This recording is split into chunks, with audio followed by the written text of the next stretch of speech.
पीकेव्हीमध्ये कायमस्वरूपी नोकरी लावून देण्याचे आमिष दाखवत बेरोजगारांची फसवणूक केल्याप्रकरणी मुख्य आरोपी महिलेला अकोला पोलिसांनी जळगाव न्यायालयातून ताब्यात घेतले आहे।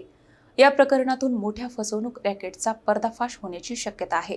डॉक्टर पंजाबराव देशमुख कृषी विद्यापीठात अर्थात पीकेव्हीमध्ये कायमस्वरूपी नोकरी मिळवून देण्याचे आमिष दाखवत अकोला आणि जळगाव परिसरातील बेरोजगारांची लाखो रुपयांची फसवणूक केल्याच्या प्रकरणात अकोला पोलिसांनी मोठी कारवाई केली आहे।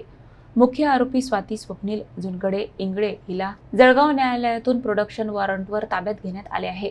पोलीस तपासानुसार वरिष्ठ अधिकाऱ्यांशी संबंध असल्याचे सांगत आरोपी महिलेने पीकेव्हीच्या नावाने कथित मुलाखत पत्र, नियुक्ती आदेश, ओळखपत्र आणि सेवा पुस्तिका तयार करून अनेकांना विश्वासात घेतले।